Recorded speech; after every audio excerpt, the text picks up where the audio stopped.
this video, I'll show you how to sign up for Axiom Pro. If you find this helpful, don't forget to subscribe and like the video. First thing you need to do is click the link down below in the description of this video or in the pinned comment below, and that'll bring you to a page that looks like this. It would also get you a 10% discount on your trading fee and help support the channel. After you've clicked that link, you're going to come to a page that looks like this, and you're going to go right over here and click on the Start Trading button. After you've clicked that button, you'll have this pop up, and you can sign up with your email, Gmail account, or by connecting your Phantom wallet. Make sure right here, keys is showing up under invite code. That's what's going to get you the 10% discount on your trading fees. So I'm going to sign up with my Gmail account just to demonstrate.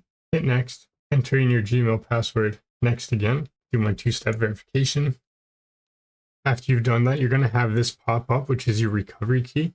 You're just going to click this button right here to show your recovery key. Write it down, keep it safe. If you ever lose access to your account, this is how you can recover it with your recovery key. Also, don't share it with anybody. Anybody that has your recovery key can access your account and withdraw all your funds. So I'm going to do that, and I'm going to just hit continue. This is going to bring up a pop-up that shows a couple different tools and applications that Axiom Pro has that others do not. You can go through them if you'd like. After you've done that, hit finish. And this is going to bring up your deposit address for your Axiom Pro account that you can use to deposit your Solana into. And that's how to make an account on Axiom Pro. If you found this helpful, don't forget to subscribe and like the video.